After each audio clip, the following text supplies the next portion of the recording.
واقعہ کربلا تاریخ کا دردناک واقعہ ہے۔ یہ اقتدار کی جنگ نہیں تھی، اقدار کی جنگ تھی۔ دو شخصیتوں کی لڑائی نہیں تھی، دو نظریات کا ٹکراؤ تھا۔ یہ حق اور باطل کا معرکہ تھا۔ یزید ظلم کا استعارہ ہے، حسین ابن علی امن کی علامت ہے۔ یزید جبر کا پتلا ہے، حسین صبر کا پیکر ہے۔ یزید اپنی بدطینت فطرت اور اپنی طبع ناہموار کے باعث دنیا پر ذلت و رسوائی، ظلم، جبر، جور و زیادتی کی علامت بن کے ابھرا، اور حسین ابن علی رضی اللہ تعالی عنہ حق و صداقت کا نشان بن کے ابھرا۔ کربلا کے تپتے ہوئے ریگزار میں حسینی اور یزیدی دو کردار سامنے آتے ہیں۔ اقبال نے کہا تھا، موسیٰ و فرعون و شبیر و یزید، این دو قوت از حیات آید پدید، زندہ حق از قوت شبیری است، باطل آخر داغ حسرت میری است، سرخ رو عشق غیور از خون او، شوخی ای مصرع از مضمون او، تا قیامت قطع استبداد کر، موج خون او چمن ایجاد کر۔ یزید بہدل کی بیٹی میسون کا ناپاک بیٹا تھا، اور حسین محمد عربی کی بیٹی فاطمہ کا شہزادہ تھا۔ یزید دمشق کے اطراف میں سرجون اور جریر اختل جیسے اوباشوں کے جرمٹ میں پل کے جوان ہوا۔ حسین کے گھر کا دروازہ مسجد نبوی کے اندر کھلتا تھا۔ یزید نشے میں دھت ہو کر کے نمازیں چھوڑ دیتا تھا۔ حسین کی کربلا کے اندر بھی نمازیں تہجد قضا نہیں ہوئی۔ یزید ظلم کا دوسرا نام ہے، حسین امن کی علامت ہے۔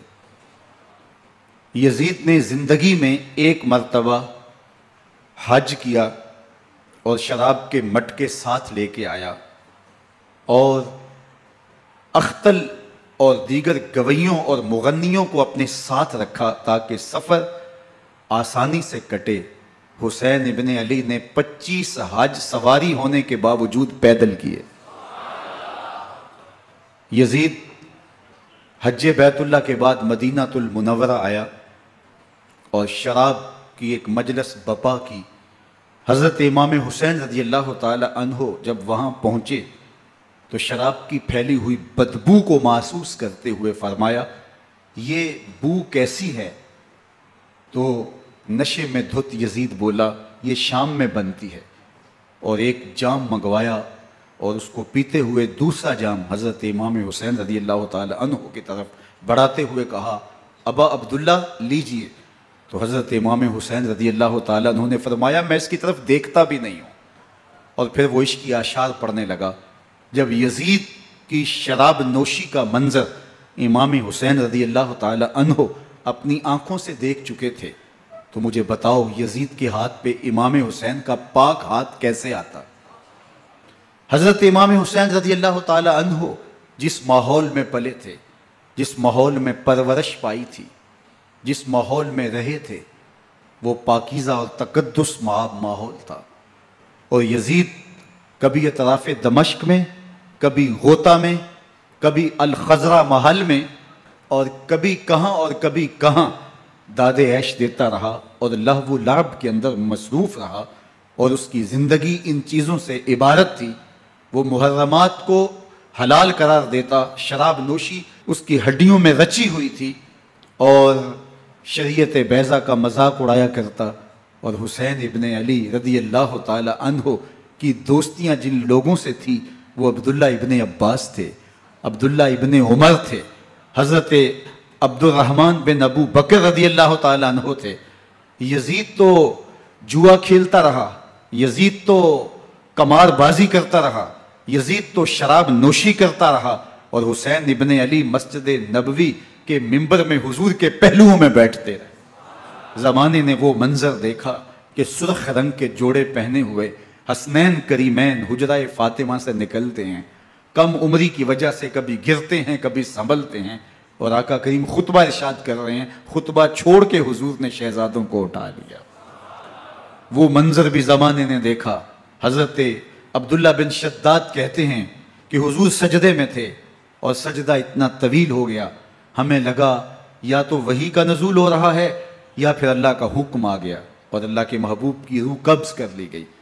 لیکن میں نے جب نظریں اٹھا کے ننکیوں سے دیکھا تو کیا منظر تھا کہ حسین ابن علی حضور کی پشت پہ بیٹھے ہوئے اور میرے آقا سجدے کو طول دے رہے ہیں۔ اللہ اکبر! حسین کے لیے پیغمبر کے سجدوں کو طول دیا جا رہا ہے۔ حسین ابن علی کبھی ممبر پہ حضور کی اطراف میں بیٹھتے ہیں، وہ منظر بھی دنیا نے دیکھا کہ حضور کے مبارک کندھوں پر حسین ابن علی بیٹھے ہیں اور حضور کی زلفوں کو پکڑا ہوا ہے۔ تو حضرت عمر رضی اللہ تعالیٰ عنہ دیکھ کے کہتے ہیں واہ واہ کیسی سواری میسر آئی حسین ابن علی کو۔ تو میرے آقا مسکرا کے کہتے ہیں عمر سواری دیکھتے ہو سوار بھی تو دیکھو۔ اللہ اکبر! حضرت اسامہ بن زید بن حارثہ رضی اللہ تعالیٰ عنہ فرماتے ہیں رات کا ایک پہر گزر گیا اور مجھے حضور سے کوئی کام تھا، میں آقا کریم کی خدمت میں حاضر ہوا، در دولت پہ دستک دی، حضور تشریف لائے تو چادر اوڑی تھی، بکل کی ہوئی تھی میرے حضور نے، تو میں نے اپنی حاجت کہی تو حضور نے میری حاجت پوری کر دی۔ لیکن ایک منظر میں نے دیکھا کہ حضور نے جو چادر کی بکل فرمائی تھی اس کے اطراف میں پہلوؤں میں ابھار تھے جس طرح اندر کوئی ہو۔ مجھ سے نہ رہا گیا، میں نے پوچھ لیا، میں نے کہا بندہ نواز چادر کے اندر کیا ہے؟ فَكَشَفَهُ، تو حضور نے چادر کو کھول دیا۔ فَإِذَا الْحَسَنُ وَالْحُسَيْنُ عَلَىٰ بَرِكَيْهِ، تو کہتے ہیں میں نے اپنی آنکھوں سے دیکھا ایک پہلو سے امام حسین لپٹے ہوئے تھے، ایک پہلو سے امام حسن لپٹے ہوئے تھے۔ فرمایا یہ میرے بیٹے ہیں، یہ میری بیٹی کے بیٹے ہیں، اے اللہ میں ان سے پیار کرتا ہوں، تو بھی ان سے پیار کر، جو ان سے پیار کرے اس سے بھی پیار کر۔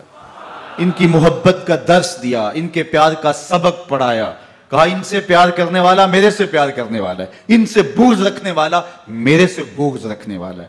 ان کی تکلیف حضور کو بے چین کر دیتی تھی۔ حضرت سیدہ فاطمہ الزہرا رضی اللہ تعالی عنہ کے گھر کے قریب سے گزرے تو حضرت امام حسین کے رونے کی آواز آ رہی تھی، تو آقا کریم علیہ السلام نے فرمایا کہ فاطمہ حسین کو چپ کرواؤ، اللہ تعالیٰ انا بقاءہ یوزینی، تو جانتی نہیں حسین کا رونا مجھے دکھ دیتا ہے۔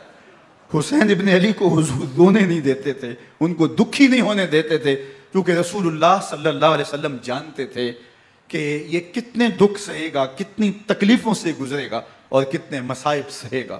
زمانے نے وہ گھڑیاں بھی دیکھی کہ حضرت حذیفہ بن یمان رضی اللہ تعالیٰ عنہ فرماتے ہیں کہ میں حضور کی خدمت میں نماز مغرب کی ادائیگی کے لیے حاضر ہوا، اور میں نے یہ اجازت خاص طور پہ اپنی ماں سے اس شرط پہ لی تھی کہ امی آپ مجھے اجازت دیں، میں حضور کی خدمت میں حاضر ہوتا ہوں، مغرب کی نماز بھی ادا کروں گا اور پھر حضور سے عرض کروں گا حضور میرے لیے اور میری ماں کے لیے بخشش کی دعا کر دیجئے۔ ماں نے اس شرط پہ اجازت دے دی اور میں حضور کی خدمت میں آ گیا، نماز مغرب ادا کی، سلام پھرا، تو میرے دل میں آرزو تھی میں حضور سے عرض کروں حضور میرے لیے اور میری ماں کے لیے مغفرت کی بخشش کی دعا کر دیں، لیکن حضور عبادات میں ذکر میں نوافل میں ایسے مشغول ہوئے کہ میں آرزو رکھنے کے باوجود بھی عرض نہ کر سکا۔ خیر نماز عشاء کا وقت ہوا، اذان پکاری گئی، حضور مصلی پہ آئے، نماز پڑھی، سلام پھرا، تو میرے دل میں پھر خیال آیا کہ ماں سے ایک نماز کی چھٹی لی تھی، نمازیں بھی دو ہو گئیں، ماں نے جاتے پوچھنا ہے حضور سے میرے لیے اور اپنے لیے مغفرت کی بخشش کی دعا کروائی تھی تو کیا جواب دوں گا، اور حضور اٹھے اور کاشانہ اقدس کی طرف چل دیے۔ اب میرے دل میں یہ خیال رہ کے آ رہا تھا کہ ماں کو کیا جواب دوں گا، میں تو حضور سے بخشش و مغفرت کی دعا کروا ہی نہیں سکا۔ جب حضور چل پڑے تو غیر ارادی طور پہ میں بھی حضور کے پیچھے چل پڑا، چلنے میں تھوڑی سی رفتار تیز ہو گئی جس سے قدموں کی آہٹ پیدا ہوئی، تو جب آواز پیدا ہوئی تو حضور نے رخ پھیرے بغیر فرمایا من ھذا، میرے پیچھے پیچھے کون آ رہا ہے؟ پھر خود ہی کہا حذیفہ تو نہیں، تو میرا دل دھڑک رہا تھا، قلت نعم، میں نے کہا جی حضور میں حذیفہ ہوں۔ فرمایا ما حاجتک، غفر اللہ لکا ولأمک، کیا کام ہے؟ اللہ تجھے بھی بخش دے، تیری ماں کو بھی بخش دے۔ اب جو کام تھا وہ جنبش لب سے پہلے ہی ہو گیا، یہاں تو لفظوں کا سہارا بھی نہیں لینا پڑتا، وہ بند لبوں کی بولیاں بھی سنتے ہیں۔ اقبال بولا ہے فروغت صبح آثار و دہور، چشم تو بینندائے ما فی الصدور، تیری نظر تو سینوں کے چھپے راز بھی دیکھتی۔ تو کہا ما حاجتوں کا غفر اللہ لک ولأمک، اللہ تجھے بخش دے، تیری ماں کی بھی مغفرت کر دے، کیا کام ہے؟ اب جو کام تھا وہ تو ہو گیا۔ تو میرے حضور نے ارشاد فرمایا حذیفہ سنو، ابھی ابھی ایک فرشتہ آیا ہے جو اس سے قبل دھرتی پر پہلے کبھی نہیں آیا، آج پہلی مرتبہ اللہ سے اجازت لے کے دو کام کرنے آیا ہے، ایک تو مجھے سلام کرنے آیا ہے اور دوسرا خوشخبری دینے آیا ہے کہ آپ کی بیٹی فاطمہ جنتی عورتوں کی سردار ہے اور حسن اور حسین جنتی جوانوں کے سردار۔ ایک طرف یزید ناپاک محسون کا پلیت بیٹا اور ایک طرف محمد عربی کا نواسا، فاطمہ کے دودھ کا اثر، علی المرتضیٰ کے خون کی تاثیر، رسول اللہ صلی اللہ علیہ وسلم کے کندھوں پہ بیٹھنے والا۔ ایک دن حضور نے امام حسین رضی اللہ تعالیٰ عنہ کے ہاتھ پکڑ لیے اور ان کے پاؤں اپنے پاؤں پہ رکھے اور پھر فرمایا بیٹے آگے بڑھو، اور ان کے پاؤں حضور کی پنڈلیوں پہ آئے، پھر کہا بیٹے اور آگے بڑھو، حتیٰ کہ ان کے پاؤں حضور کی رانوں پہ آئے، پھر فرمایا بیٹا اور آگے بڑھو، تو ان کے پاؤں حضور کے مبارک بطن اقدس پہ آئے، پھر بازوں کو کھینچ کے اپنے قریب کیا اور حسین ابن علی کے منہ میں اپنی زبان رکھ دی، اور وہ اس طرح چوس رہے تھے جس طرح کھجور چوسی جاتی ہے۔ تو اللہ کے محبوب علیہ السلام نے حسین ابن علی کو اپنی زبان کا لعاب دہن دے کر کے، وہ شیر رحمت دے کر کے، وہ کوثر و تسلیم سے پاکیزہ تر آب رحمت عطا کر کے ان کی ہمیشہ کے لیے پیاس بجھا دی، تاکہ کل کربلا کے تپتے ہوئے ریگزار میں حسین ابن علی کو پیاس کی شدت تنگ نہ کرے اور پائے استقلال میں لغزش نہ آنے پائے۔ ان نازوں سے پالے ہوئے حسین کو، ان محبتوں سے پالے ہوئے حسین ابن علی کو امتحان بھی اتنے بڑے درپیش تھے۔ یاری تیری سونا پر ازمیشہ تیریاں اگ، سونا پرکھیا جامدہ ہے نال اگاں دے لگ۔ جتنا بڑا شخص ہوتا ہے اتنی آزمائشیں بھی بڑی ہوتی ہیں۔ پیغمبر رحمت کی آغوش میں کھیلنے والا، حجرہ فاطمہ کا جانشین، مصلی رسول کا وارث، منبر رسول صلی اللہ علیہ وآلہ وسلم پر حضور کے مبارک پہلو اور گود میں بیٹھنے والا حسین، حضور کی زبان چوسنے والا حسین، حضور کے کندھوں پہ سواری کرنے والا حسین، آقا کریم علیہ السلام کے مبارک سجدے کی حالت کے اندر حضور کی پشت پہ کھیلنے والا حسین، جس حسین کا دروازہ مسجد نبوی کے اندر کھلتا تھا اور یزید کی کرتوتوں کے چشم دید گواہ تھے۔ یزید جب تخت نشین ہوتا ہے تو اسے یہ فکر ہوتی ہے کہ امام حسین، عبداللہ بن زبیر، عبداللہ بن عمر، عبداللہ ابن عباس یہ میری بیعت کریں، اور وہ ولید بن عقبہ کو لکھتا ہے کہ ہر صورت میں ان کی بیعت لو، اور اگر بیعت نہ دیں تو سختی کرو۔ حضرت امام حسین رضی اللہ تعالی عنہ کو بلاوا آتا ہے کہ آپ کو دارالامارت میں گورنر ہاؤس میں بلایا جا رہا ہے، ولید بن عقبہ کا پیغام آپ کو پہنچتا ہے۔ آپ اس وقت فرماتے ہیں کہ اس وقت جو پیغام پہنچا ہے وہ کسی خطرے سے خالی نہیں ہے، تو کچھ سواروں کو ساتھ لیا، کہا تم دارالامارت کے باہر کھڑے رہنا، اگر میری آواز بلند ہوئی تو اندر آ جانا، ورنہ تم انتظار کرنا۔ آپ اندر گئے، ولید بن عقبہ نے مروان کو بھی بلایا تھا۔ مروان بن حکم یہ گورنر مدینہ ولید سے پہلے رہ چکا ہے، تو اس نے مشورہ دیا کہ سختی کی جائے۔ خیر ولید بن عقبہ نے کہا کہ یہ خط ہے، حضرت امیر معاویہ کا انتقال ہو گیا اور یزید تخت نشین ہوا ہے، لہٰذا وہ آپ سے بیعت کا مطالبہ کرتا ہے۔ تو حضرت امام حسین رضی اللہ تعالیٰ عنہ نے فرمایا کہ میرے جیسا شخص یوں چھپ کے بیعت نہیں کر سکتا، اور آپ واپس پلٹے۔ مروان بن حکم نے ولید بن عقبہ کو کہا کہ یہ موقع ہے جانے نہ دیا جائے، اگر یہ نکل گئے تو دوبارہ تم قابو نہیں پا سکو گے اور انہیں یہیں قتل کر دیا جائے۔ حضرت امام حسین رضی اللہ تعالیٰ عنہ نے یہ بات سن لی۔ کہتے ہیں حضرت امام حسین انہی قدموں کے بل واپس پلٹے اور مروان بن حکم سے مخاطب ہو کے کہا، مروان کیا بول رہا ہے؟ وہ خاموش ہو گیا۔ فرمایا تو جانتا نہیں ہم کون ہیں؟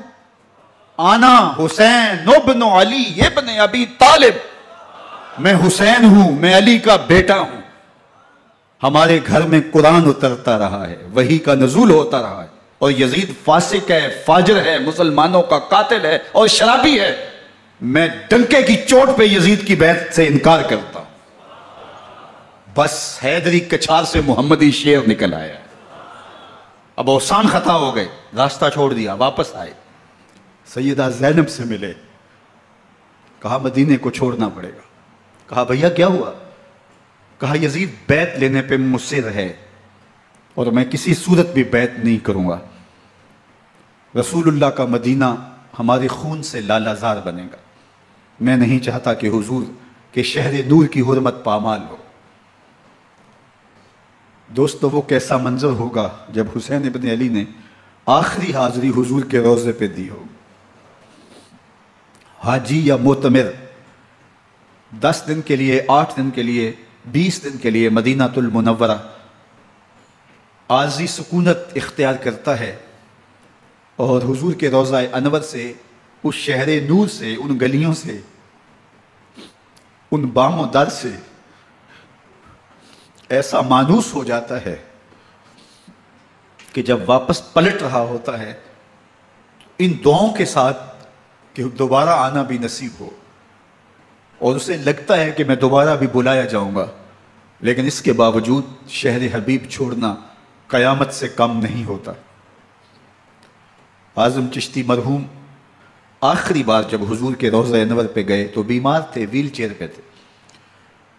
باب بقی سے باہر نکلے تو خادم سے کہا کہ میری ویل چیئر پیچھے سے کھینچو تاکہ میرا رخ روضہ انور کی طرف رہے، اور وہ پیچھے سے کھینچتا چلا جا رہا ہے۔ اور جب باب مکہ سے پیچھے جنت البقیع کے قریب سے گنبد خضرا نگاہوں سے اوجل ہونے لگا تو اعظم چشتی مرحوم نے کہا، جان بدن سے نکلتی ہے اعظم، جان بدن سے نکلتی ہے اعظم، کوئی آسان ہے مدینے سے جدا ہونا، کوئی آسان ہے مدینے سے جدا ہونا۔ یہ اس شخص کی کہانی ہے جو 10 دن، 5 دن، مہینہ، 2 ماہ وہاں رہتا ہے اور پھر اس شہر کو چھوڑ کے آنا اس کے لیے آسان نہیں ہوتا۔ اور مجھے بتاؤ کہ حسین جو پیدا مدینے میں ہوا، جس کے گھر کا دروازہ مسجد نبوی کے اندر کھلتا تھا، جو مسجد نبوی کے اندر پرورش پا کے جوان ہوتا ہے اور مدینے کی گلیوں میں کھیلتا رہا، اس حسین ابن علی کے لیے مدینہ چھوڑنا، اور پھر وہ اس بات کا علم اور شعور رکھتے تھے کہ یہ آخری بار حضور کے در پہ حاضری ہے، دوبارہ اس شہر نور میں نہیں آ سکوں گا، تو کیا قیامت ہوگی اور کیا منظر ہوگا۔ محمد بن حنفیہ کے علاوہ خاندان نبوت کے جتنے لوگ تھے ان سب نے شہر مدینہ کو الوداع کہا، اور رات کے موقع میں مدینہ المنورہ کو، مسجد نبوی کو چھوڑ کر کے مکہ کی جانب عازم سفر ہوئے۔ 3 شعبان المعظم کو مکہ المکرمہ پہنچتے ہیں، ادھر کوفیوں کے خطوط آنے شروع ہو جاتے ہیں۔ حضرت امام حسین رضی اللہ تعالیٰ عنہ مسلم بن عقیل رضی اللہ تعالیٰ عنہ کو صورتحال معلوم کرنے کے لیے بھیج دیتے ہیں۔ 40,000 کوفی آپ کے ہاتھ پہ بیعت کر لیتے ہیں۔ ادھر 25 پیدل حج کرنے والے حضرت امام حسین 8 ذی الحج کو احرام باندھتے ہیں، لیکن آپ کو پتہ چلتا ہے کہ حاجیوں کے روپ میں قاتل چھپا دیے گئے، تو آپ اس احرام کو حج کی بجائے عمرے میں بدلتے ہیں اور کوفے کی جانب عازم سفر ہوتے ہیں۔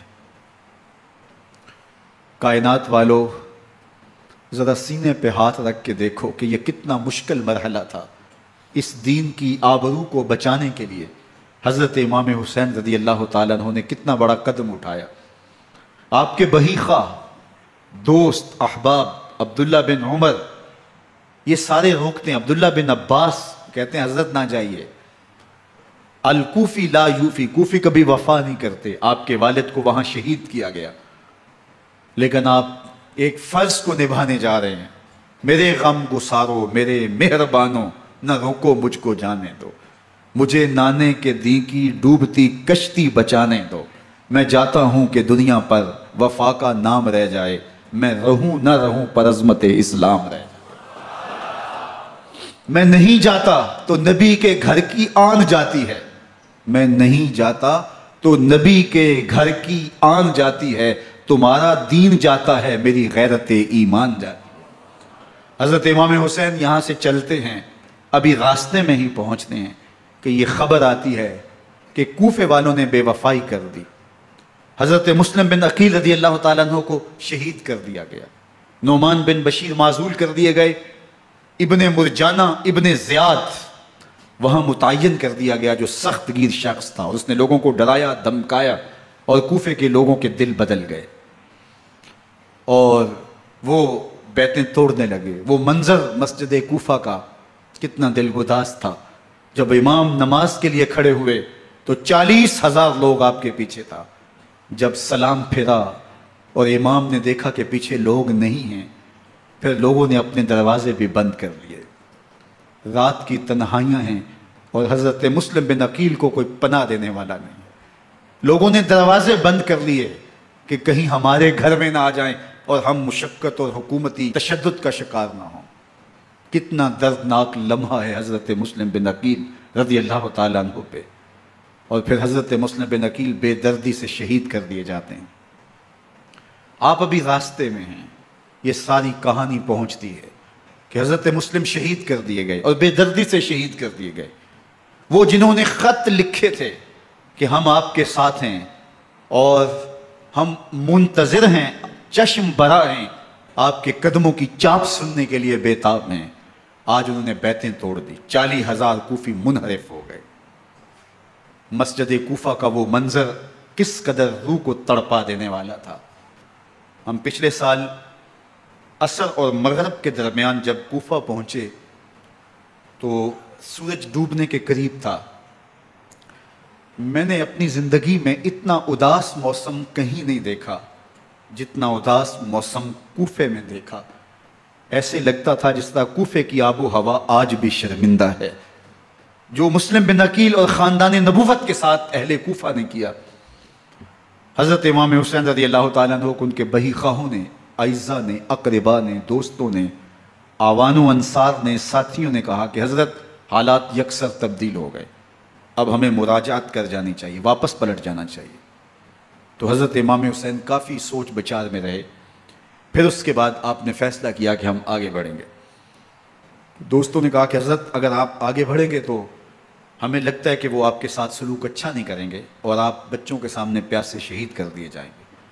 تو حضرت امام حسین رضی اللہ تعالیٰ عنہ نے وہاں ایک خطبہ ارشاد فرمایا کہ لوگوں تم جو مجھے بتا رہے ہو مجھے اچھی طرح معلوم ہے، جو تم مجھے منظر پیش کر رہے ہو وہ میری نگاہوں میں ہے، اور جو کچھ ہونے والا ہے چشم تصور وہ منظر دیکھ رہی ہے. کیونکہ حضرت امام حسین رضی اللہ تعالیٰ عنہ کی شہادت کی خبر حضرت امام حسین کے پیدا ہوتے ہی خاندان نبوت میں عام تھی. حضور علیہ الصلوۃ والسلام کو یہ بات جبریل امین نے آ کے بتائی تھی. جب حسین ابن علی کے ساتھ حضور محبت کا اظہار کر رہے تھے تو یہ جبریل امین نے آ کے کہا تھا حضور آپ کا یہ بیٹا ارض طف میں شہید کر دیا جائے گا، اور کربلا کی مٹی لا کے حضور کو دی اور ام سلمہ کو حضور نے عطا کر دی. حضرت ام سلمہ کہتی ہیں کہ ایک دن میں سوئی تو خواب دیکھا کہ حضور کے مبارک بال بکھرے ہوئے ہیں اور سخت پریشان ہیں. تو میں نے کہا کہ حضور آپ کی یہ کیا حالت ہے؟ وَبِيَدِهِ قَارُورَةٌ، اور حضور کے ہاتھ میں ایک شیشی ہے، فیہا دمن، جس کے اندر خون ہے. تو میں نے کہا حضور یہ کیا؟ فرمایا میں قتل گاہ حسین سے آ رہا ہوں اور یہ حسین ابن علی کا خون ہے. تو کہا 10 محرم کا دن تھا، دوپہر کا یہ منظر تھا، میں کیلولہ کر کے اٹھی. جب میں نے دیکھا تو وہ شیشی جس میں کربلا کی مٹی رکھی تھی وہ خون بن چکی تھی. تو یہ خبر پہلے دی گئی تھی. یہ بتا دیا گیا تھا. فرمایا میرے دوستو جو تم مجھے بتاتے ہو میں اس سے بے خبر نہیں ہوں, یہ سب کچھ ہونے والا ہے, لیکن اس کے باوجود میں کیوں جا رہا ہوں. تو آپ کا ایک تاریخ ساز جملہ ہے جو کربلا کے فلسفے کو ہمارے سامنے رکھتا ہے کہ یہ اتنا بڑا امتحان کیوں دیا. حضرت امام حسین رضی اللہ تعالیٰ عنہ نے فرمایا وَلَكُمْ فِيَّ أُسْوَةٌ, میں اس لیے جا رہا ہوں قیامت تک ظلم, جبر اور ناانصافی کے خلاف کھڑے ہونے والوں کے لیے کوئی نمونہ تو ہو. میری زندگی قیامت تک ظلم, جبر اور استحصالی نظام کے خلاف کھڑے ہونے والوں کے لیے نمونہ ہے. تو حضرت امام حسین رضی اللہ تعالیٰ عنہ نے حق اور باطل کے درمیان ایک سرخ لکیر کھینچ دی اپنے خون سے. اب حق اور باطل کا امتیاز کرنا مشکل نہیں ہے. کوئی باطل پہ اڑا رہے تو الگ بات ہے, لیکن امتیاز کرنا مشکل نہیں ہے. حدود بالکل واضح کر دی. اقبال نے یہاں کتنی خوبصورتی کے ساتھ اس مضمون کو نبھایا. سرخ رو عشق غیور از خونے ہو, شوخی این مصرع از مضمون ہو, تا قیامت قطع استبداد کر, موج خونے ہو چمن ایجاد کر. ایک جہاں آباد کر دیا, حق اور باطل کی راہیں اجال دی. اب لوگوں کو یزید کا چہرہ پہچاننے میں دیر نہیں لگتی. وقت کے ہر یزید کا چہرہ آسانی سے پہچانا جا سکتا ہے. یہ معرفت زمانے کو کروائی کس نے؟ حسین ابن علی نے کروائی رضی اللہ تعالی عنہ. تو حضرت امام حسین نے فرمایا کہ جو میرے ساتھ ہونے والا ہے میں اچھی طرح جانتا ہوں, لیکن میں اس کے باوجود آگے بڑھوں گا. پھر بڑھے اور کربلا میں جا کے خیمہ زن ہو گئے. 7 محرم کو پانی بند کر دیا گیا. پانی بند ہوا تو کھانا بھی میسر نہیں تھا, لیکن ذکر پانی کا ہوتا ہے اس لیے کہ کھانے کے بغیر انسان کئی دن کاٹ لیتا ہے, لیکن پانی کے بغیر گزر نہیں ہوتی. تو فرات کی نہر سامنے اپنی موجوں کے ساتھ چمک رہی ہے, لیکن ایک قطرہ آب بھی آل رسول کو نہیں دیا جا رہا. کائنات کے اندر ایسے انوکھے امتحان بھی ہوتے ہیں. وارث ہوں ساقی کوثر کے, مالک ہوں حوض کوثر کے, اور بیٹے ہوں ساقی کوثر کے, اور آج ایک بوند پانی کی بھی میسر نہ ہو. صبر کا امتحان ہے, عزیمت کا امتحان ہے. حضرت امام حسین رضی اللہ تعالیٰ عنہ خیمہ زن ہو گئے. 3 دن تک پانی بند رہتا ہے. 9 محرم کو رات کی تنہائی میں حملہ آور ہونا چاہتے ہیں, لیکن آپ نے کہا کہ ہمیں اللہ کے حضور عبادت اور ذکر کے لیے وقت دیا جائے. ساری رات ذکر میں گزرتی ہے, عبادات میں گزرتی ہیں. رات کے اندھیرے میں آپ چراغ بجھا دیتے ہیں. آوان و انصار کو کہتے ہیں کہ ان کی دشمنی میرے ساتھ ہے, انہیں میرا خون چاہیے. اگر تم رات کی تاریکی میں نکل جاؤ تو میں تم سے کوئی مواخذہ نہیں کروں گا, اور یہ بھی تمہارا پیچھا نہیں کریں گے, اس لیے کہ ان کا مطلوب تم نہیں ہو, ان کا مطلوب میں ہوں.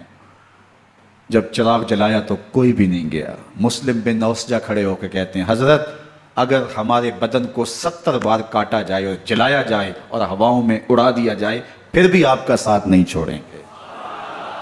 70 سال کے بوڑھے ہیں حبیب بن مظاہر, کہتے ہیں حضرت آپ کو چھوڑ کے جائیں کہاں, آپ کو چھوڑ کے جائیں کہاں. کوئی ساتھ چھوڑنے کے لیے تیار نہیں ہے. پیاس ہے, سخت گرمی ہے, کربلا کا ماحول ہے. 72 افراد اور خاندان کی خواتین میدان کربلا میں خیمہ زن ہیں. دوسری طرف لشکر اعداء اشقیا 22,000 کی تعداد میں مقابلے میں, ایک روایت 30,000 کی ہے. ان صرف 72 پیاسے لوگوں کے لیے اتنے لوگوں کو جمع کرنے کا مقصد خوف زدہ کرنا تھا. شرط ہے کہ یا یزید کی بیعت کر لیں, محاصرے توڑ دیں گے, پانی دستیاب ہوگا, اعزاز و اکرام سے نوازا جائے گا, خزانوں کے منہ کھول دیے جائیں گے. لیکن حسین ابن علی کہتے تھے سب کچھ لٹ جائے گا, باطل کے ہاتھ پہ ہاتھ نہیں رکھوں. اللہ اکبر. اب صبح طلوع ہوتی ہے, عاشور کا دن چڑھتا ہے, سورج اپنی پوری تمازت کے ساتھ گرمی برسا رہا ہے. آج خاندان نبوت کا امتحان زمانے نے دیکھنا ہے. رسول اللہ کا لعاب چوسنے والا اس کے صبر کا آج امتحان ہے. حضور کے کندھوں پہ کھیلنے والے حسین کا آج امتحان ہے. اللہ اکبر. حسین ابن علی تمام حجت کرتے ہیں میں نے تمہارا کچھ نہیں بگاڑا, میں نے کسی کا خون نہیں کیا, میں نے کوئی زیادتی نہیں کی, تم کیوں میرے قتل کے در پہ ہو؟ تم جانتے نہیں میں کون ہوں؟ میں تمہارے نبی کا نواسا ہوں. رسول اللہ صلی اللہ علیہ وآلہ وسلم کے کندھوں پہ کھیلتا رہا ہوں, حضور کا لعاب چوستا رہا ہوں, اور میں بوسہ گاہے رسول صلی اللہ علیہ وآلہ وسلم ہوں. لیکن ان اشقیاء کے دل پر کوئی چیز اثر انداز نہیں ہوتی. ایک ہور ہے, اللہ اس کے دل میں نرمی ڈالتا ہے. پہلے تو امام حسین کو گھیر کے لے کر کے آتا ہے, لیکن بعد میں وہ قافلہ یزید سے قافلہ حسین کی طرف آ جاتا ہے۔ امام حسین فرماتے تو دنیا میں بھی ہو رہے آخرت میں بھی ہو رہے، آزادی مل جاتی ہے۔ باقی 22,000 کا لشکر جرار امام حسین کے قتل کے در پائے ہے۔ پھر تاریخ نے خاندان نبوت کا وہ انوکھا امتحان دیکھا۔ حضرت امام حسین کے بچے بالخصوص خواتین پیاس کی شدت میں حلق خشک ہے۔ حضرت سکینہ تڑپ کے اپنے باپ سے کہتی ہیں کہ مجھے 6 ماہ کے علی اصغر کی پیاس نہیں دیکھی جا رہی۔ بچے کو ہاتھوں پہ اٹھاتے ہیں اور نہر فرات کے کنارے پہنچ کے فرماتے ہیں اشک کی آنکھ سے مخاطب ہو کے تمہارا معاملہ میرے ساتھ ہے، اس 6 ماہ کے بچے نے تمہارا کچھ نہیں بگاڑا، اور چلو بھر کے اس کا حلق سیراب کرنا چاہتے ہیں۔ ایک 2 شاخہ تیر آتا ہے جو حضرت علی اصغر کے گلے کو چیر دیتا ہے۔ راوی لکھتے ہیں کہ وہ عام تیر نہیں تھا، جانوروں کو شکار کرنے کے لیے جو بڑے تیر ہوتے ہیں وہ 2 شاخہ تیر تھا۔ وہ گردن کو کاٹ دیتا ہے، خون بہنے لگتا ہے، گردن لٹک جاتی۔ حضرت امام حسین وہ بہتا ہوا خون اپنے چلو میں لیتے ہیں اور آسمان کی طرف اچھال کے کہتے ہیں مالک حسین کی یہ قربانی بھی قبول۔ یہ تماشا لبے بام نہیں ہے۔ بچہ بیمار ہو، ڈاکٹر جواب دے دیں، ماں باپ کے ہاتھ پھول جاتے ہیں۔ زندگی کی سانسیں ابھی چل رہی ہوتی ہیں، لیکن ڈاکٹر کہے کہ یہ میرے بس کا روگ نہیں ہے، کہیں اور لے جاؤ، تو زندگی کا لف و نشر غیر مرتب ہو جاتا ہے۔ میں سلام پیش نہ کروں حسین ابن علی کو، 6 ماہ کا علی اصغر ہاتھوں میں دم توڑتا ہے، گردن لٹک جاتی ہے، خون بہ رہا ہے۔ اب خیموں کی طرف بڑھ رہے ہیں لیکن زبان پہ شکایت نہیں ہے، کہتے ہیں مالک حسین کی یہ قربانی قبول کر لے۔ اب خیموں کی طرف آنا، شہر بانو، ام رباب، سیدہ زینب، حضرت سکینہ سلام اللہ علیہا کا سامنا کوئی آسان کام نہیں تھا، لیکن حسین ابن علی آتے ہیں، شہزادے کو یہاں خیموں کے قریب رکھ کے کہتے ہیں کہ یہ حوض کوثر سے سیراب ہو گیا ہے۔ اللہ اکبر، کوہرام مچ جاتا ہے خیموں کے اندر، کیا منظر ہوگا، اور ان کو کن الفاظ کے پیرائے میں ڈھال کر کے ان کیفیات کو بیان کیا جا سکتا ہے جو اہل بیت کے خیموں کے اندر علی اصغر کی شہادت کے بعد کا منظر رقم ہو رہا ہوگا۔ اللہ اکبر، ادھر اشکیا آوازیں دے رہے ہیں، مبارزت کے لیے پکار رہے ہیں۔ زمانے نے پھر وہ منظر بھی دیکھا کہ جوان بیٹے کو 18 سال کی کمائی حضرت امام حسین میدان عمل میں بھیج رہے ہیں۔ وہ علی اکبر جو حسین کا نور نظر ہے، آنکھوں کا قرار ہے، دل کی تسکین ہے۔ اور پھر حضرت علی اکبر جب گھوڑے کی زین سے فرش زمین پہ گرتے ہیں تو باپ کو آواز دیتے ہیں، اور حضرت امام حسین جو ہے وہ آگے جا کے بیٹے کی لاش اٹھاتے ہیں۔ اللہ اکبر، 18 سال کے بیٹے کی لاش کو کندھوں پہ اٹھا کے خیموں تک لاتے ہیں اور ہاتھ پھیلا کے کہتے ہیں مالک حسین کی یہ قربانی بھی قبول۔ کبھی قاسم بن حسن کی لاش اٹھا کے لاتے ہیں، کبھی اونو محمد کی لاشیں اٹھا کے لاتے ہیں، بتیجوں کی، بھانجوں کی، بھائی عباس کے کٹے ہوئے بازو اور زخموں سے چھدا ہوا لاشا۔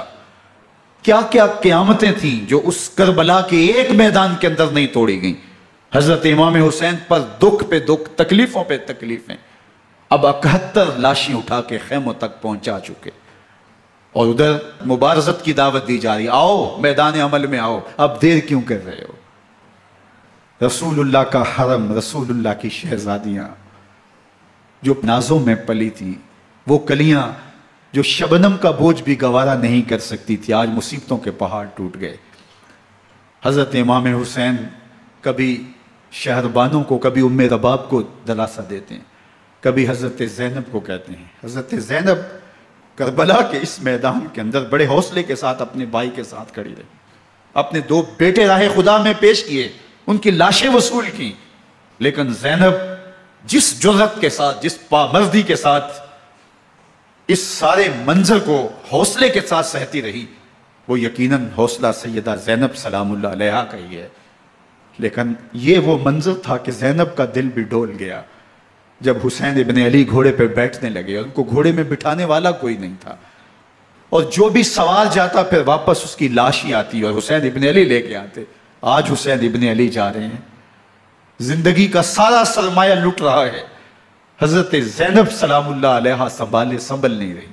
حضرت امام رضی اللہ تعالیٰ عنہ اٹھے اور آپ نے حضرت زینب کو صبر کی تلقین کی اور کہا کہ صبر ہی بہترین ذریعہ ہے اور اللہ کی قربت کا ایک بہترین سبب ہے، اور ان کو صبر کی تلقین کرتے ہوئے فرمایا کہ میرے بعد تم نے اس ذمہ داری کو سنبھالنا ہے اور ان مخدرات اسلام کی، ان شہزادیوں کے پردے کی تم نے حفاظت کرنی ہے۔ اور پھر گھوڑے کی زین کس کے امام حسین لشکر اشقیاء کی طرف بڑھتے ہیں۔ اب خیموں سے سسکیوں کی آواز آ رہی ہے، ان کا سردار، ان کا تاجدار آج سب کو چھوڑ کے کربلا کے میدان کی طرف بڑھ رہا ہے۔ جرم کیا کیا، قصور کیا کیا، اس نے کیا زیادتی کی کہ آج نیزوں اور انیوں کے مقابلے میں 22,000 کا لشکر حضرت امام حسین پہ ٹوٹ پڑتا ہے۔ آپ پھر تمام حجت کرتے ہیں میں نے کسی کو قتل نہیں کیا، خون ناحق نہیں بہایا، میرے خون کے درپے کیوں ہو، اپنی آخرت کیوں برباد کرتے ہو؟ تم جانتے نہیں میں کون ہوں، میں تمہارے نبی کا نواسہ ہوں۔ لیکن ابن زیاد کہتا ہے مقابلے میں آؤ۔ پھر حضرت امام حسین رضی اللہ تعالیٰ عنہ مقابلے میں آتے ہیں، اور جب گھوڑے کو ایڑ لگا کے دشمن اشقیاء پہ ٹوٹتے ہیں تو پھر ایسا منظر ہوتا ہے کہ وہ بھیڑ بکریوں کی طرح آگے بھاگتے ہیں۔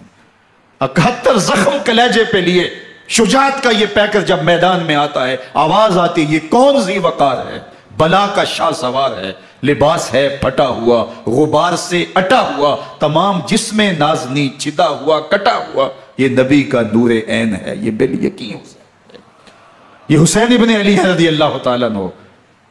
پھر چاند بادلوں میں گھر جاتا ہے، شامی ہنڈے تیر برساتے ہیں، تلواروں سے آپ کے بدن پر ضربیں لگاتے ہیں اور نیزوں سے آپ کے بدن کو پرو دیتے ہیں۔ جب آپ کا پیراہن بعد میں اتارا گیا تو آپ کے پیراہن میں 122 سوراخ تیروں کے تھے، 33 زخم تلواروں کے اور 34 گھاؤ نیزوں کے تھے۔ جب گھوڑے کی زین سے فرش زمین پر آئے، بدن چھلنی تھا، زخم زخم سے خون بہ رہا تھا، 3 دن کا پیاسا حسین، اللہ اکبر، بدن زخموں سے چور، 71 لاشیں کلیجے پہ لیے، مخدرات اسلام کے پردے کا خیال دل میں الگ ہے، لیکن گھوڑے کی زین سے جب فرش زمین پہ امام حسین آتے ہیں، زبان پہ ہائے نہیں، نالا و شیمن نہیں، چیخ و پکار نہیں، آتے ہی پیشانی سجدے میں رکھتے ہیں اور پکارتے ہیں اللہم ردن بقضائک و صبرن علی بلائک تسلیمن لامرک سبحان ربی العالی۔ مالک گھر لٹا کے، بچے لٹا کے، خاندان سب کچھ قربان کر کے، اپنے بدن کو زخموں سے چھلنی کروا کے، تیروں اور نیزوں کی انیوں سے اپنے آپ کو زخمی کروا کے، تیرے حضور سر جھکا کے یہ اقرار کرتا ہوں کہ حسین تیری تقدیر پہ راضی ہے، مالک تو بھی بتا، تو بھی حسین پہ راضی ہوا ہے کہ نہیں ہوا؟ آواز آ رہی ہے اس پیاسے پر علی شیر خدا کو ناز ہے، اس نواسے پر محمد مصطفیٰ کو ناز ہے۔ اوروں نے بھی سجدے کیے پر اس کا عجب انداز ہے، اس نے وہ سجدہ کیا جس پر خدا کو ناز۔ حسین ابن علی رضی اللہ تعالیٰ عنہ کا سر انور دستے قاتل نے تب کاٹا جب وہ سجدے میں جھکا ہوا تھا۔ یزید نے کہا میں بیعت لوں گا، امام حسین نے کہا کبھی بھی نہیں دوں گا، یہ سر کٹ سکتا ہے جھک نہیں سکتا۔ سر کاٹ کے نیزے کی نوک پہ چڑھا دیا گیا، اور یہ اس بات کا اعلان تھا کہ ہم جیت گئے اور حسینی ہار گئے، اور لشکر یزید میں غوغا مچ گیا، نقارے بجنے لگے کہ ہم جیت گئے، دیکھو امام حسین شہید کر دیے گئے، اور سر کاٹ کے نیزے کی نوک پہ چڑھایا گیا۔ لیکن لشکر یزید سے یہ آواز آئی یہ کیسا سر ہے جو کٹ کے بھی سر بلندی ہے، کٹ گیا ہے پھر بھی اونچا ہے، اللہ اکبر، یہ سر سجدے میں کٹا ہے، رب کے حضور عبادت کی حالت میں کٹا ہے، حسین آج بھی سجدے میں ہے، اللہ اکبر، حسین آج بھی سجدے میں ہے، بلکہ کٹے ہوئے سر کا رخ زمین کی جانب تھا اور کٹی گردن آسمان کی طرف، یوں نیزے پہ پرویا گیا، اللہ اکبر۔ ایک شاعر نے نقشہ کھینچا، باں کے سر نیزے پہ اور سوئے زمین ہے روح، یعنی سجدہ ثانی کی ہے آرزو۔ رکعت کے 2 سجدے ہوتے ہیں، ابھی ایک سجدہ ہوا تھا کہ دستے قاتل نے سر کاٹ دیا، کہا حسین کی پیشانی میں دوسرے سجدے کی تمنا مچل رہی ہے۔ یہ تھا حسین ابن علی کا سجدہ، ساری زندگی رب کے حضور سجدہ قضا نہیں ہونے دیا۔ آج پانی نہیں ہے، اللہ اکبر، آج تیمم کر لیتے ہیں، آج اپنے خون کو اوڑھ کر کے حسین نے اپنی پیشانی اپنے مالک کے حضور جھکا کر کے عظیمت کی وہ انوکھی داستاں رقم کر دی کہ صدیاں گزرنے کے باوجود بھی ان کی یادوں کے چراغ روشن ہیں۔ جب حضرت امام حسین اور دوسرے اعیان و انصار کو شہید کر دیا گیا تو ان کے سر نیزوں کی نوک پہ چڑھا دیے گئے، حضرت امام حسین کا کٹا ہوا سر اور باقی 71 افراد کے کٹے ہوئے سر نیزوں کی نوک پہ، اور 10 سواروں کو ابن سعد نے کہا کہ ان کو رون دو، اور گھوڑوں کی ٹاپوں تلے حضرت امام حسین رضی اللہ تعالیٰ عنہ اور ان کے آوان و انسان کو جو ہے وہ روندا گیا، حتیٰ کہ ان کی استخوان مبارک، ان کی ہڈیاں بھی چور چور ہو گئیں۔ روننے سے قبل ان کا لباس اتار لیا، ان کے کپڑے اتار لیے گئے۔ اللہ اکبر، کیسی دردناک گھڑیاں تھیں۔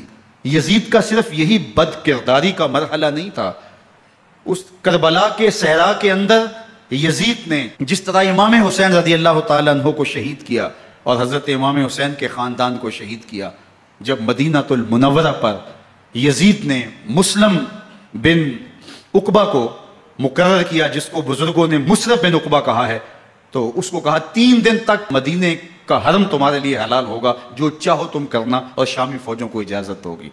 تو وہاں بھی انہوں نے 10,000 تابعین اور 700 صحابہ کو شہید کیا۔ حضرت ابو سعید خدری رضی اللہ تعالیٰ عنہ گھر سے باہر نکلے، کافی بوڑھے ہو چکے تھے، تو انہوں نے حضرت ابو سعید خدری کو پکڑ لیا، کہا تم کون ہو؟ کہا مجھے ابو سعید خدری کہتے ہیں۔ تو کہا ہاں تمہارا نام سنا ہے، اور داڑھی سے پکڑ کے کھینچا اور کہا کہ ہے تمہارے پاس جو ہمیں دو؟ تو کہا کہ میرے پاس تو کچھ بھی نہیں، میں تو فقیر آدمی ہوں۔ تو ان کے گھر ان کو لے گئے، تو 2 کبوتر رکھے تھے حضرت ابو سعید خدری نے، تو وہ کبوتر لوٹ کے لے گئے۔ اللہ اکبر۔ حضرت ابن سنان رضی اللہ تعالیٰ عنہ کو، جو حضور کے علم بردار تھے فتح مکہ کے دن، ان کو ستو پہلے پلائے اور پھر ان کی گردن کاٹی گئی، اور کہا یہ ہیں وہ ستو جو تم زندگی میں آخری بار پیو گے۔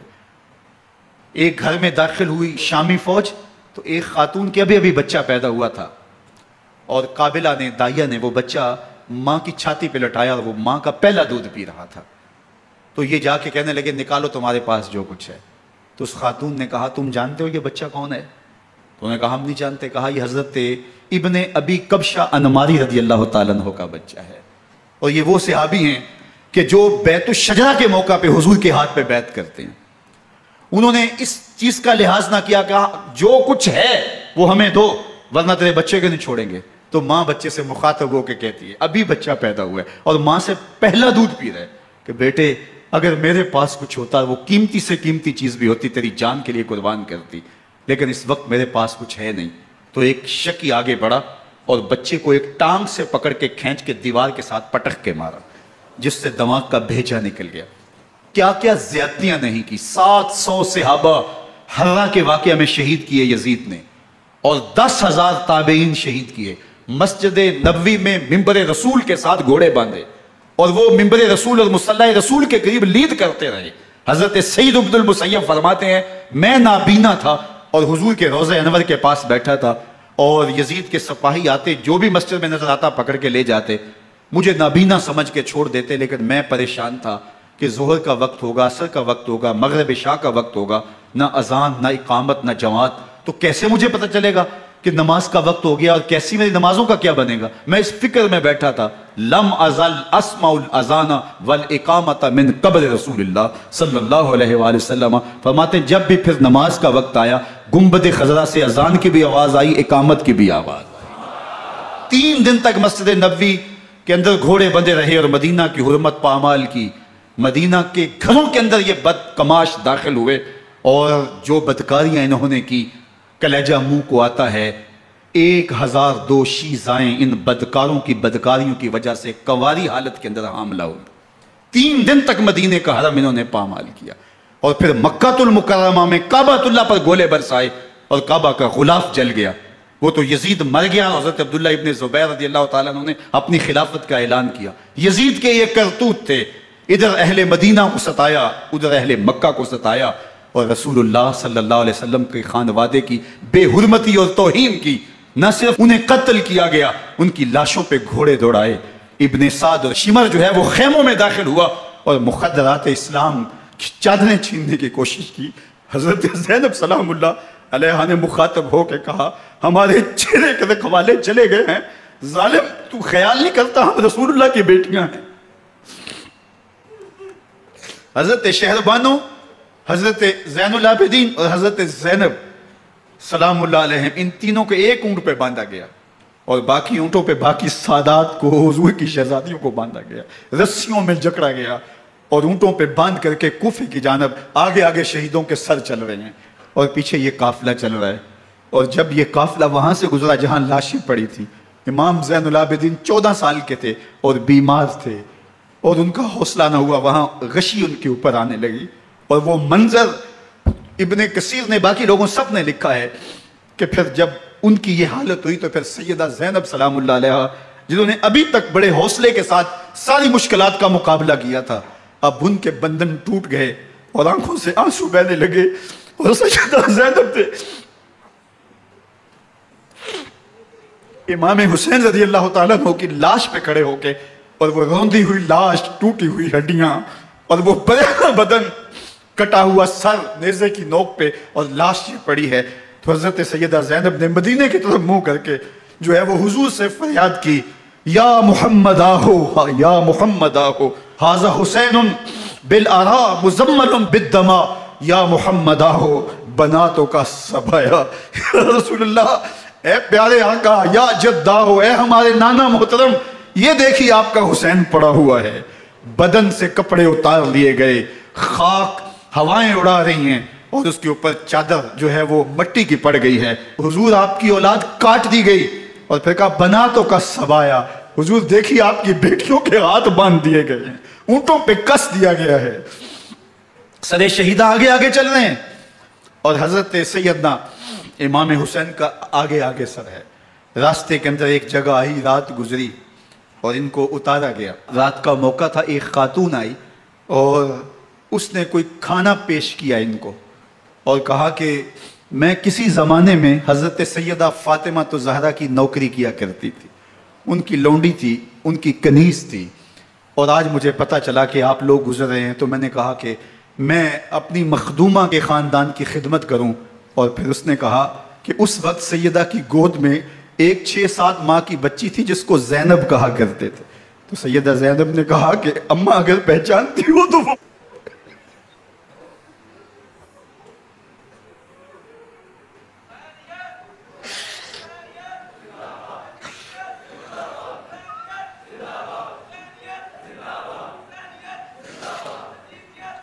یہ تاراج اور لٹا ہوا کارواں پھر وہاں سے کوفے میں کیسے پہنچا.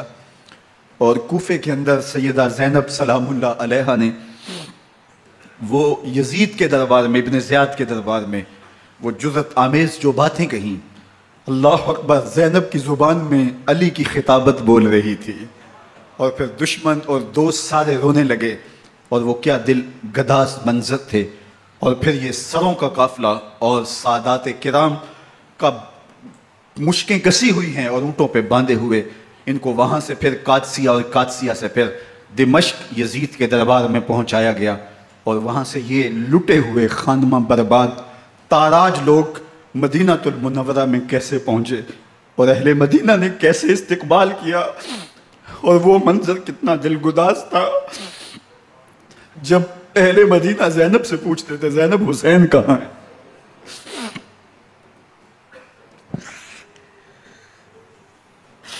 بے مروت بے وفا تیرا بھی کیا افسانہ ہے، جس نے اپنی ہی شمع کو گل کیا تو وہ پروانہ ہے.